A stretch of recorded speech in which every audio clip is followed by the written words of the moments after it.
हे माझा मितवा मालिकेच्या आजच्या भागामध्ये आपण पाहणार आहोत की आता ईश्वरी अर्णवकडे गेलेली असते आणि अर्णवशी बोलायचा, त्याला समजावून सांगायचा प्रयत्न करत असते. कारण तिला आता काही झालं तरीसुद्धा उशीर करायचा नसतो. आता तिच्याकडे ही संधी असते, त्या संधीचं तिला सोनं करायचं असतं. म्हणजेच नम्रता आणि आकाशबद्दल तिला सगळं काही अर्णवला आता सांगायचं असतं आणि त्यासाठी ती अर्णवकडे गेलेली असते. पण अर्णव तिच्यावर ओरडू लागतो आणि तिला म्हणत असतो की तुझं कोणतंही बोलणं मला ऐकायचं नाही आहे. तू फक्त सिरियस असं म्हणून मला सांगत राहशील आणि तुला असं वाटतं की या सगळ्या गोष्टीवर मी विश्वास ठेवायचा, तर नाही. मी तुझ्या कोणत्याही गोष्टींवर विश्वास ठेवणार नाही, असं देखील अर्णव डायरेक्टली ईश्वरीला सांगून टाकतो. कडे आता अंजली जी आहे ती तिथे उभी असते. ती ईश्वरीला आवाज देते, ईश्वरीला बोलवून घेते. मग ईश्वरी अंजलीकडे जाते. अंजली आता ईश्वरीचे आभार मानत असते आणि ती म्हणत असते की मगाशी मी तुला गिफ्ट दिलं, पण ते गिफ्ट देऊन फक्त आभार मानायला हवेत एवढं कमी नाही आहे ना. मला ना तुला अजून एक गोष्ट सांगायची, म्हणजेच मला हेच तुला सांगायचं आहे की खरंच एक मैत्रीण म्हणून तू किती माझ्यासाठी आणि माझ्या बाळासाठी तत्परतेनं काम केलेलं आहेस. म्हणजे सुरुवातीला तू माझी मैत्रीण होतीस, नंतर माझी वहिनी म्हणून या घरात आलीस, त्यानंतर माझं सगळं काही सर्वस्वच झालीस. म्हणजेच बघ ना, माझ्या बाळाचा जीव तू वाचवलास. तेव्हा तर मला वाटलंही नव्हतं की काय होईल माझ्या बाळाचं. मला तर भीती होती, पण त्या सगळ्या प्रसंगात तू होतीस माझ्या पाठीशी आणि त्यामुळेच माझं बाळ वाचलं, असं देखील अंजली आता ईश्वरीला बोलत असते. त्याच वेळेला आता ईश्वरीचे डोळे देखील भरून आलेले असतात. ईश्वरी अंजलीला म्हणत असते की या सगळ्याची खरंच काहीच गरज नाही आहे ताई. परंतु आता अंजली ईश्वरीचं कौतुक खूप जास्त करत असते आणि त्यामुळे अर्णवही शांतपणे हे सगळं काही पाहत असतो. तर दुसरीकडे मात्र आता अंजली ईश्वरीचं कौतुक करत असतानाच ती म्हणत देखील असते की या सगळ्यामध्ये ना तुझा खूप मोठा वाटा आहे. मी कधीही विसरणार नाही की तू माझ्यासाठी काय केलं आहेस ते, असं देखील अंजली ईश्वरीला सांगते. आणि ती म्हणते की मी तुला मागेही म्हटलं होतं की तुला माझ्याकडनं तर गिफ्ट मिळालं आहे, पण हे राजश्री घराण्याकडनं तुला काय गिफ्ट हवं आहे ते सांग, बिंदासपणे बोल. आज तू जे काही बोलशील ना ते अर्णवला तुला द्यावंच लागणार आहे, त्यामुळे तुला जे बोलायचं आहे ते बिंदासपणे बोलून टाक, असं देखील आता तिला सांगितलं जातं. जेव्हा अशा गोष्टी सांगितल्या जातात ना, तेव्हा मात्र आता अंजली ईश्वरीच्या हातामध्ये माईक देते. मग ईश्वरी आता या सगळ्याबद्दल बोलणारच असते. ईश्वरीला आता नम्रता आणि त्याचसोबत आकाश या दोघांचे एकमेकांवर प्रेम आहे आणि या दोघांना एकमेकांसोबत लग्न करायचं आहे, याबद्दलच आता सगळ्यांसमोर बोलणार असते. मग आता आकाश आणि ईश्वरी हे दोघंही जण एकमेकांकडे बघत असतात. कारण आता ज्या काही गोष्टी आहेत त्या ईश्वरीला याच सगळ्यांसमोर बोलायच्या असतात. तिला माहिती असतं की हीच ती योग्य वेळ आहे आणि म्हणूनच ती आकाश आणि नम्रताकडे बघून बोलायला सुरुवात करत असते. आजी देखील आता ईश्वरीला म्हणत असतात की बिंदास्त तुला जे हवं ना ते माग, तू कोणतीही गोष्ट काळजीने घेऊ नकोस, तुला सगळं काही मिळेल. फक्त ना तुला ज्या गोष्टी हव्या आहेत त्या गोष्टी बिंदासपणे मागायला शिक, असं देखील आता सांगितलेलं असतं. आणि त्यामुळेच ना आता ईश्वरी आता या सगळ्याबद्दल बोलणार असते. पण ईश्वरीला आता बोलण्याची संधीनं वल्लरी देतच नाही. वल्लरी आता मध्येच तिथे जाते आणि वल्लरी तिथे जाऊन ईश्वरीच्या हातात ना माईक खेचून घेते. ईश्वरीच्या हातात ना तिने माईक खेचून घेतल्याबरोबर आता ईश्वरी चकित होते. ईश्वरीला जे बोलायचं असतं ते राहतं बाजूला, पण वल्लरी आता सगळ्यांसमोर येते आणि म्हणत असते की आमच्या सुनबाईंना जे काही मागायचं आहे त्या तर त्या मागतीलच, पण आज हे औचित्य साधून मला तुम्हा सगळ्यांना एक मोठी गोष्ट सांगायची आहे आणि हाच दिवस तो परफेक्ट वाटतोय असं मला देखील वाटतं. आणि असं बोलूनच ना आता तिला जे हवं असतं ती त्याबद्दल आता बोलू लागते. म्हणजेच तिला आता आकाश आणि त्याचसोबत मेघना यांच्या लग्नाबद्दलची घोषणा करायची असते आणि म्हणूनच ती आता समोर येते. आणि आता वल्लरी माईकवरच सगळ्यांसमोर म्हणू लागते की मी एक निर्णय घेतलेला आहे आणि हा निर्णय हा फुल अँड फायनल आहे आणि त्यामुळे सगळ्यांनाच हा निर्णय ऐकून धक्का बसेल, पण मला माझ्या मुलासाठी या सगळ्या गोष्टी करणं अपेक्षित आहे. त्याच वेळेला अर्णव ईश्वरी एकमेकांकडे बघत असतात. तर वल्लरी नक्कीच काहीतरी सांगणार आहे. या गोष्टीनेच कुठेतरी ना आता घाबरलेलं दिसतं येतं मामाच्या मामाच्या चेहऱ्यावर, कारण मामा म्हणतो की ही जर काही बोलायला गेली तर नक्कीच गडबड होऊ शकते, गोंधळ होऊ शकतो आणि हे कुठेतरी आता थांबायला हवं. आणि म्हणूनच ना चे प्रयत्न सुरू असतात. पण इकडे वल्लरी हिने आज ठरवलेलंच असतं की आकाशच्या लग्नाबद्दल आज घोषणा करायचीच. आणि त्यामुळेच ना आता मेघनाला ती समोर बोलवते. सदावर्ते यांची मुलगी मेघना आणि त्याचसोबत इकडनं आकाशलासुद्धा ती पुढे बोलवते. आणि त्यानंतर ती आता घोषणा करतच सांगू लागते की आम्ही ठरवलं आहे की आकाश आणि मेघना यांचा साखरपुडा लवकरच होईल. या दोघांची मेड फॉर इच अदर जोडी आहे. मग तुम्हाला कसं वाटलं हे सगळ्यांनाच सरप्राईज. सगळ्यांनाच खूप मोठा धक्का बसतो, कारण आधी वल्लरीने याबद्दल कोणालाही काहीच सांगितलेलं नव्हतं. अचानकपणे वल्लरीने जो काही बॉम्ब फोडलेला होता ना, त्यामुळे सगळ्यांनाच खूप मोठा धक्का बसलेला होता. सगळेजण आता पाहतच राहतात. पण आता या सगळ्यात जास्त मोठा धक्का ना ईश्वरी आणि नम्रतासाठी असतो. ईश्वरी आणि नम्रता यांच्या तर काय झाला चराच पडतो, कारण मुद्दामून वल्लरीने ना हे सगळं काही केलेलं होतं. वल्लरी जी आहे ती मुद्दामूनच या सगळ्यामध्ये ना नम्रतालासुद्धा इन्व्हॉल्व करत असते. म्हणजेच ती आता म्हणत असते की मला माहिती आहे आकाश, तुला काय वाटतं, तुमच्या फ्रेंडशिपबद्दल मला माहीत नाही आहे का? आज नम्रताच तुमच्या दोघांचाही हात एकमेकांच्या हातात देईल बघ तू, आणि तुमच्या दोघांचे लवकरच आपण लग्नही करू. मग आता जे मेघनाला दाखवलं जातं तर मेघनाला सगळेजण पसंत करतात. तर अर्णव म्हणतो की हे तर खूप मोठं सरप्राईज झालं, याबद्दल तर आम्हाला कोणालाच माहीत नव्हतं. एकदम बढिया सरप्राईज दिलेलं आहे.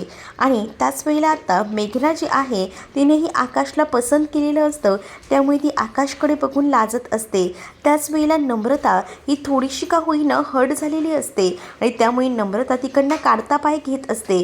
पण वल्लरी हिने आता ठरवलेलं असतं की झालं तरीसुद्धा नम्रताला या सगळ्यामध्ये ओढायचं, म्हणजे कसं नम्रता हळूवारपणे बाजूला सरकेल. म्हणूनच आता ती नम्रताला बोलवते. आकाशची सगळ्यात चांगली आणि जवळची मैत्रीण नम्रता तर तूच ये आणि या दोघांचे हात एकमेकांच्या हातात दे, म्हणजे कसं सगळ्या काही गोष्टीत ना एकदम व्यवस्थित होतील. ये ना, कर ना, असं बोलून आता वल्लरी मुद्दामूनच ना नम्रताला तिथे बोलवून घेते. नम्रताचा नाईलाज होतो. नम्रताला तिथे आता जावंच लागणार असतं. म्हणजेच नम्रताला मुद्दामून आता बेटीस धरलेलं असतं. नम्रताला आता सांगितलं जातं की तू जेव्हा इथे येशील आणि बोलशील ना, तेव्हाच या सगळ्या काही गोष्टी ना आकाश सिरियसली घेईल. आणि त्यामुळेच आता नम्रताला पुढे बोलवलं जातं. नम्रता आता चेहऱ्यावर हसू आणत पुढे जाते आणि ती आता असं दाखवत असते की तिला या सगळ्याचा काहीच फरक पडलेला नाही आहे. पण आकाश मात्र ओळखून गेलेला असतो की नम्रता खूप जास्त हर्ट झालेली आहे. तिच्या चेहऱ्यावरचं दुःख आणि या सगळ्या गोष्टी आकाशने बरोबर ओळखलेल्या असतात.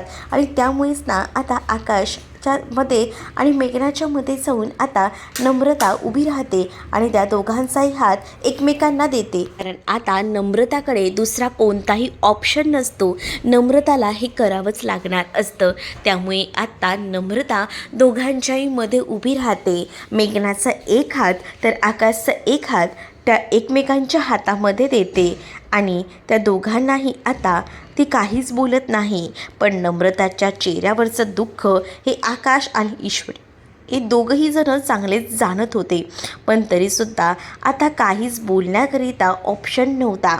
ती आता शांत राहते. तर दुसरीकडे मात्र आता नम्रताला तो क्षण आठवतो ज्यावेळेला आता ज्या काही गोष्टी घडल्या होत्या, म्हणजेच आकाशने तिच्या बोटामध्ये घातलेली अंगठी आणि ह्या सगळ्या गोष्टी आता नम्रताला आठवत असतात. आणि नम्रताला आता हे सगळं काही अगदीच नकोसं झालेलं असतं आणि तिला आता या सगळ्याचा त्रास खूप जास्त होत असतो. त्यामुळेच ना ती आता हर्ट देखील झालेली असते. नम्रताकडे आकाश कंटिन्यू एकटक बघत असतो आणि आता तिला दुःख देखील होत असतं. पण ती याबद्दल काहीच बोलू शकणार नसते. ती शांत राहते आणि त्याचमुळे आता नम्रता हळूवारपणे तिकडनं आता निघून जाते. निघून गेल्यानंतर वल्लरी मुद्दामूनच आता तिथे असणाऱ्या ईश्वरीकडे बघत असते आणि ईश्वरीकडे बघूनच आता ती फक्त डोळ्याने इशारा करत असते. ईश्वरीला कळतं की हे सगळं काही वल्लरीनं मुद्दामून केलेलं आहे, जेणेकरून नम्रताला मागे खेचता येईल आणि नम्रताचा पत्ता कट करता येईल. हाच उद्दिष्ट हिचा आहे. या सगळ्या गोष्टींना बरोबर आता अचूक पद्धतीने ईश्वरीने हेरलेल्या असतात. त्यामुळेच ना आता ईश्वरी विचार करते की आता ही ती वेळ नाही आहे.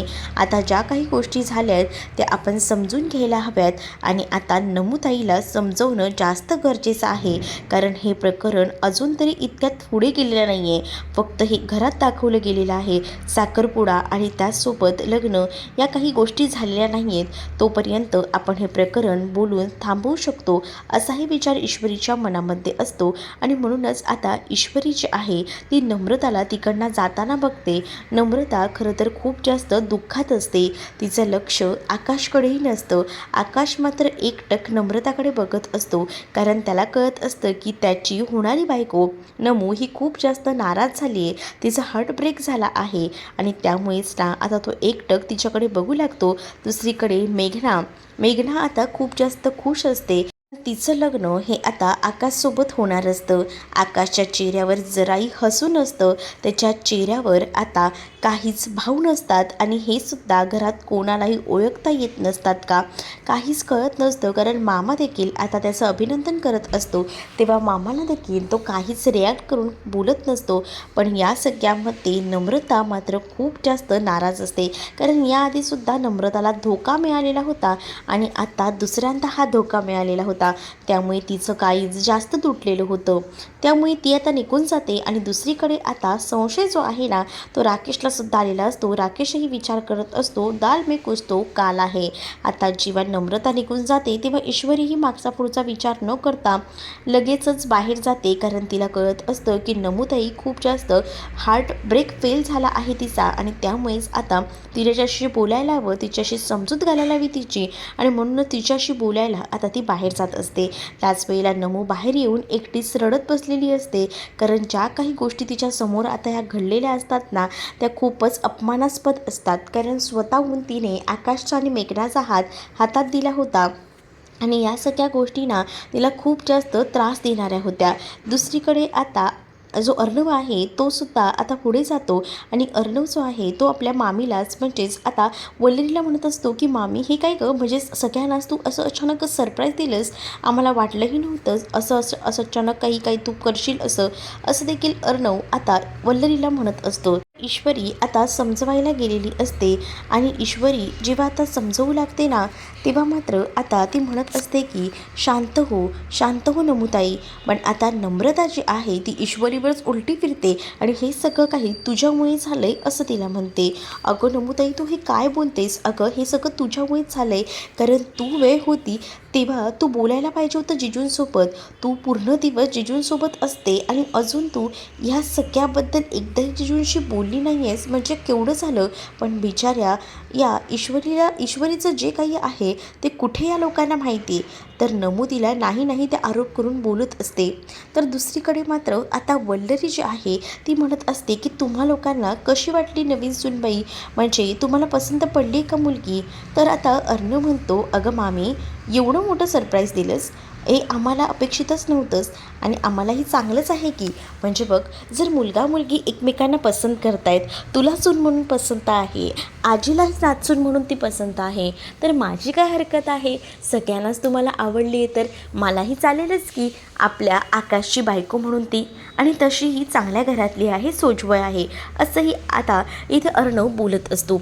अर्णव जेव्हा या सगळ्या काही गोष्टी बोलतो ना तेव्हा मात्र आता वल्लरी ही म्हणत असते की आपल्या स्टेटसला सूट होईल अशीच मी मुलगी बघितली आहे आणि आकाशला नेहमीच सुखात ठेवेल. शेवटी आपल्या घरात जी सुनबाई येते ना तीच हे घर पुढे जाऊन सांभाळणार असते, त्यामुळे सुनबाई निवडताना एकदम अचूक निवडावी असं मला तरी वाटतं आणि म्हणूनच मी मेघनाला सिलेक्ट केलेलं आहे असं देखील आता म्हटलं जात असतं. अर्णवची या सगळ्याला सहमती असते. अर्णवलाही या सगळ्या गोष्टी मान्य असतात, कारण काही झालं तरीसुद्धा त्याला कळत असतं की आपली मामी जे आहे ते जे काही निर्णय घेईल ती योग्यच घेईल. मग आता दुसरीकडे मामाही म्हणत असतात, पण यावेळेला तर तू लयच घाई केलीस या सगळ्याची. म्हणजे मला वाटलं नव्हतं की एवढी सगळी घाई करून तू हे लग्न वगैरे जुळवून आणशील, पण जे काही केलेस ते चांगलं केलेस. पण इकडे मात्र ह्या सगळ्याचा संशय राकेशला येत असतो. राकेश विचार करत असतो की मामीने जे ठरवले ना ते नक्कीच काहीतरी गडबडिंग आहे, म्हणजेच या सगळ्यामध्ये मामीचा काहीतरी हेतू आहे. हे तर आता बरोबर या राकेशने ओळखलेलं असतं. राकेश या सगळ्या गोष्टी ओळखून होता आणि म्हणूनच तर तो आता विचार करतो की मामीला याबद्दल बोलायला तर हवंच. तर दुसरीकडे मात्र आता अंजली आणि ईश्वरी बोलत असतात. अंजलीला असं वाटत असतं की हे सगळं झालंय ते ईश्वरीमुळे झालंय आणि म्हणूनच ती आता ईश्वरीवर चिडलेली असते. ईश्वरीला म्हणत असते की तुझ्याकडे वेळ होता, पण तू अर्णव जिजूंसोबत बोलली नाहीस आणि त्यामुळे आज मला असं राहावं लागतंय. आणि तसंही मी आता ठरवले एकटंच राहायचं, कारण याआधीसुद्धा मला हे सगळं भोगावं लागलं होतं, या सगळ्या गोष्टी सहन कराव्या लागल्या होत्या. पण आतासुद्धा मी हे सहन करेन, कारण हे सगळं तुझ्यामुळे होते असं देखील ती आता ईश्वरीला सरळ बोलून तिच्यावर आरोप करू लागते. ईश्वरीवर जेव्हा आता ती आरोप करते तेव्हा ईश्वरी खूप जास्त रडत असते. अंजली नको नको ते ईश्वरीला बोलत असते आणि अंजली जेव्हा ज्या गोष्टी आहेत त्या ईश्वरीला बोलत असते ना, तेव्हा मात्र आता या सगळ्या गोष्टी ऐकून घ्यावाच लागणार असतात. दुसरा कोणताही पर्याय जो आहे तो आता उरलेला नसतो. म्हणूनच आता ईश्वरी जी आहे नमूला सांगायचा समजवायचा प्रयत्न करत असते, पण नमू या सगळ्याच्या विरोधात असते. नमूला आता कोणत्याही गोष्टी ऐकायच्याच नसतात. तेवढ्यातच आकाशही बाहेर येतो. आकाश आता नमूसोबत बोलण्यासाठी खास करून आलेला असतो. दुसरीकडे आता वल्लरी आणि त्याचसोबत राकेश हे समोरासमोर असतात आणि त्याच वेळेला राकेश हा मामीला म्हणत असतो की तू जे काही केलंयस ना ते मला कळलेलं आहे. म्हणजे मामी तुमचासुद्धा यामध्ये काहीतरी डाव आहे ना, मला कळतंय तुम्हाला काय बोलायचं आहे ते. म्हणजे मी ओळखून आहे तुम्हाला. तुम्ही हे सगळं मुद्दामून केलं ना नम्रताला बाजूला करण्यासाठी. मग आता वल्लरी मामी ही लगेचच राकेशला म्हणते की जावई बापू तुम्ही तर मला चांगलंच ओळखायला लागलेला आहात. तुम्हाला बऱ्याच गोष्टी कळत आहेत. म्हणजे तुम्ही बरोबर ओळखले मला ती घरची सून बिलकुलही नको होती, कारण ऑलरेडी त्या ईश्वरीला डोक्यावर बसवून ठेवले, परत त्या नम्रताला कशाला. आणि म्हणूनच मी हे असं घाईघाईने का होईना माझ्या आकाशचं लग्न या मेघनासोबत करायचं ठरवले. पण मला एक गोष्ट सांगा ना मामी, तुमचा आणि त्या ईश्वरीचा काय संबंध आहे? जरा काहीतरी खोलवर पॉईंट आहे, काय नेमकं आहे जरा सांगू शकता का मला? त्यावर मात्र आता वल्लरी म्हणत असते की जे काही आहे ते तुम्हाला मी म्हटलं आहे, आपल्या दोघांमध्ये असू दे, जास्त काही डीपमध्ये जायचा प्रयत्न करू नका. आपल्या दोघांचंही जे काही साध्य करायचं आहे हेतू तो एकच आहे आणि आपण दोघंही जण एकत्र राहून एक टीमअपने काम करतोय ना, मग बस झालं ना. कशाला इतक्या खोलात जाऊन प्रत्येक गोष्टीचा विचार करताय, असं देखील आता वल्लरी राकेशला बोलू लागते आणि राकेशला ते टोमणे मारत असते. त्यामुळे आता जेव्हा वल्लरी तिकडनं निघून जाते ना तेव्हा मात्र आता राकेश म्हणत असतो की नक्कीच ना काहीतरी गडबड आहे. म्हणजेच ईश्वरीचा आणि यासोबत या वल्लरीचा सुद्धा यांचं काहीतरी आहे, जेणेकरून ही वल्लरी ईश्वरीला घरात ठेवूसुद्धा बघत नाही आहे. पण आपणही या सगळ्याकडे जरा लक्ष द्यायला हवं असा राकेश आता विचार करत असतो. दुसरीकडे आता नम्रताला समजवायचा प्रयत्न ईश्वरी करत असते. नमूताई ऐकून घे, या सगळ्याबद्दल खरंच मला काहीच माहीत नव्हतं. आकाशही तिथे येतो आणि आकाशही नम्रताला सांगत असतो की नम्रता खरंच सांगतोय गं, हे जे आज काही झालंय ना त्याबद्दल मलाही काहीच माहीत नव्हतं. पण आता नम्रता या सगळ्या सिच्युएशनला आकाशला समजून घेत असते, पण आपल्या बहिणीला ती समजून घ्यायला तयार नसते. ती आता सरळ सांगते की मला ना आता ईश्वरीशी बोलायचं नाही आहे, कारण हे सगळं काही ईश्वरीमुळे झालं आहे. ती माझी बहीण होती आणि अर्णव सरांसोबत ती बोलू शकली असती, पण तिने अर्णव सरांसोबत जराही विषय काढला नाही. जर ती बोलली असती ना तर आज ही वेळ आली नसती. आणि तसंही माझ्या आयुष्यात ना प्रेम नाहीच आहे, त्यामुळे मी आता हे सगळं काही सहन करेन. आणि या सगळ्या गोष्टींमुळे आता ईश्वरी दुःखी झालेली असते. ईश्वरी मात्र आता नम्रता आणि आकाशला सांगते की प्लीज तुम्ही दोघंही जण प्लीज मला समजून घ्या, मी ह्यांच्याशी बोलू शकले नाही. मला आता बोलण्याची संधी होती, मी बोलणारच होते, पण त्यावेळेला बघितलंच ना काय झालं. अगं पण इशू, तुला कधीपासून माहिती होतं, तुला ह्या सगळ्या गोष्टी आम्ही सांगत होतो की अर्णव सरांसोबत बोल, पण तू बोललीच नाहीस आणि बघितलंच ना आज काय होऊन बसलेलं आहे. अगं ऐक ना माझं नमुताई ऐक, असं इशू बोलत असते. पण नम्रताला आता इशूचं काहीच ऐकायचं नसतं. ती सरळ तिला झिडकारून लावते. मग आता ईश्वरी म्हणते की थांबा, मी आताच ना अर्णव सरांशी बोलते. काही झालं तरीसुद्धा मी माझ्यावरचे चुकीचे आरोप हे घेणार नाही आहेत. कारण नम्रताना इशूला खूप जास्त बोलत असते. बिचारा इशूची सुद्धा मजबुरी असते. ती सुद्धा कोणत्या कंडिशनमधून जाते हे तिलाच माहिती असतं. पण हे नम्रताला कुठे माहिती. नम्रता आता विचार करते की हे दोघंही जण रूममध्ये एकत्र असतात, एकटे असतात, मग ह्या दोघांना बोलायला काय आहे या पॉईंटवर. मग आता काही झालं तरी ईश्वरीला अर्णवकडे जावंच लागतं. आणि आता ईश्वरी अर्णवकडे जाते आणि अर्णवला सांगू लागते की अर्णव सर, मला मगासपासून तुम्हाला एक गोष्ट बोलायची आहे, पण प्लीज मला आता बोलू द्या. अर्णव म्हणतो काय झालं आहे. त्यावर आता अर्णवला इथे ईश्वरी सांगत असते की एक मोठा प्रॉब्लेम झाला आहे. तो म्हणजे तुम्हाला माहीत नसेल, पण आज आकाश सरांचं लग्न जे आहे ते डिसाईड झालेलं आहे, ठरवलेलं आहे वल्लरीने. आणि वल्लरीने जे ठरवलं आहे ते अगदी चुकीचं आहे. कारण आकाश आणि नम्रता दोघंही जण एकमेकांवर खूप मनापासून प्रेम करतात. मला तुम्हाला हीच गोष्ट सांगायची होती, म्हणूनच मी तुम्हाला आता हे सगळं काही सांगायला आले. प्लीज तुम्ही काही करा, पण या सगळ्या गोष्टी थांबवा. तुम्हीच हे सगळं करू शकता, असं देखील ईश्वरी रडून रडून अर्णवला सांगत असते. पण आता अर्णवला हे सगळं ऐकल्यानंतर धक्का बसतो. पण एका पॉईंटला अर्णव आता या सगळ्या गोष्टींना ईश्वरीच्या जास्त मनावर घेत नाही. कारण त्याला आता नम्रताला या घरामध्ये सून म्हणून पुन्हा आणायचं नसतं. कारण ईश्वरी ऑलरेडी त्याची बायको झालेली असते. पण आता नम्रताला पुन्हा या घरात आणणं म्हणजे आपल्या आईवर अन्याय करण्यासारखा आहे, असा देखील तो विचार करत असतो. आणि त्यामुळे आता तो ईश्वरीला खोटं ठरवत असतो. ईश्वरीला म्हणत असतो की मला तू काहीच सांगू नकोस आणि मला तुझं ऐकूनही घ्यायचं नाही आहे. कारण वल्लरी मामीने जो निर्णय घेतला आहे ना आकाशच्या बाबतीतला, तो एकदम परफेक्ट आहे. आणि त्यामुळे ना तू या सगळ्यामध्ये पडलीच नाही तरी चालेल. पण अर्णव सर, तुम्ही समजून घ्या ना, नम्रता ताईला याआधीसुद्धा धोका मिळाला आहे. तिचा आता प्रेमावरचा विश्वास उडून जातोय. प्लीज थोडं समजून घ्या. मी खरंच तुम्हाला सांगते. पण तरीसुद्धा अर्णव आता कोणत्याच गोष्टी ऐकायला तयार नसतो. तो सरळ ईश्वरीला सांगतो की मला तू काहीच सांगू नकोस, मला आता तुझं काही ऐकून घ्यायचं नाही आहे. उलट आहे ना, नम्रतासोबत लग्न नाही होते ही गोष्टच खरं तर चांगली आहे.